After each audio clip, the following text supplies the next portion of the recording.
Sana all. So yun guys, good morning. So akit tayo ngayon sa Chocolate Hills. So iba na pala ngayon. So paparada mo pala yung motor mo dito at magbabayad ka ng 150 pesos para sumakay dyan sa van na yan. So back and forth na yan. Kasi bawal na pala umakyat yung mga private vehicle doon sa taas. So ngayon, sasakay na tayo. So ito yung maghatid sa atin sa taas doon sa Chocolate Hills. Itong van na ito.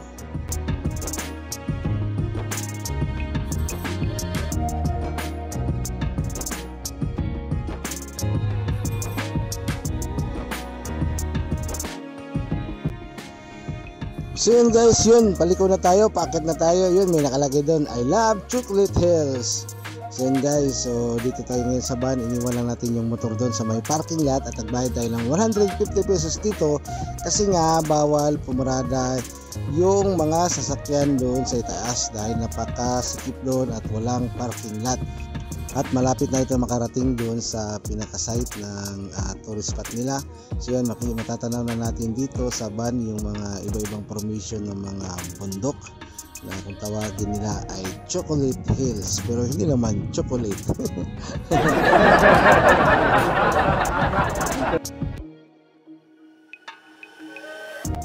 At yun, nandito na nga kami sa taas at bababa na kami dito sa van upang matanaw natin ang ganda ng Chocolate Hills. At yun, I love Chocolate Hills. Nandito na kami.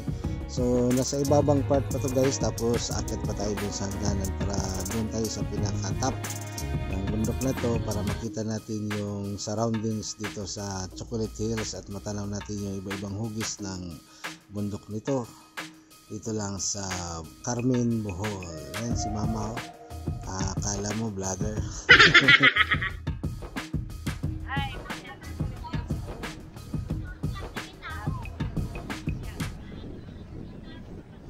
At ngayon guys, so maraming tao pala dito. So pumunta pala kami dito, Mayo to, last May pa to. So napaka-late upload lang to. So yan, pakaway-kaway lang tayo dito sa kanilang Chocolate Hills.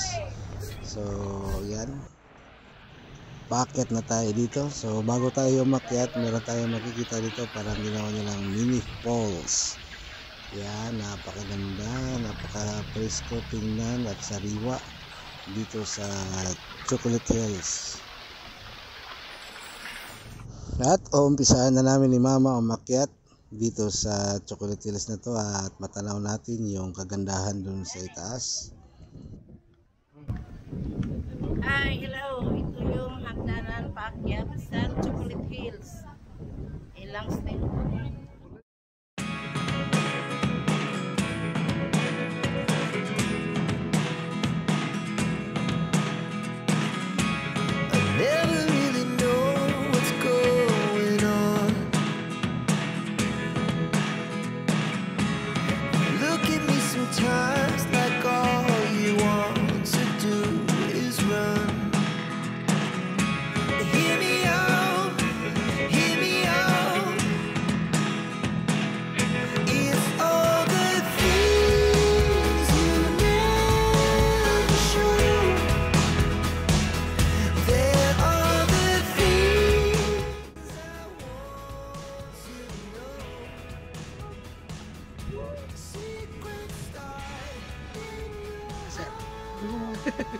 Kaya yan, hirap pala dito.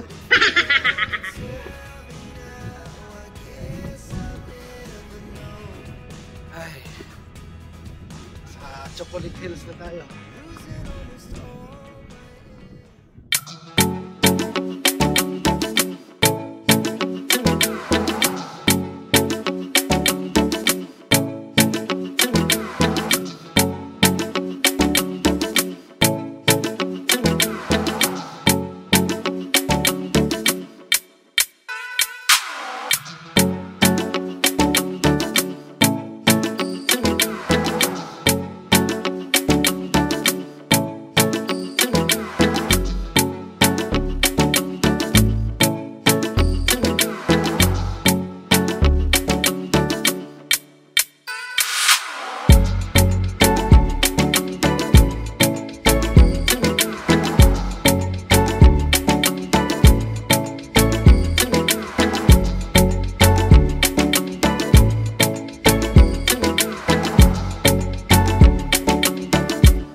much later.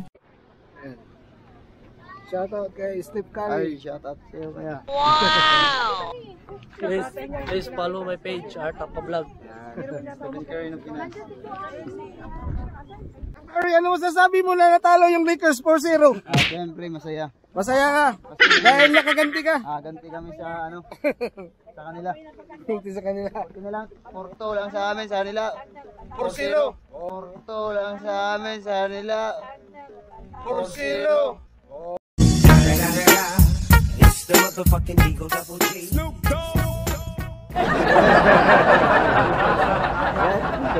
Yan yung message ni Idol Steve Curry.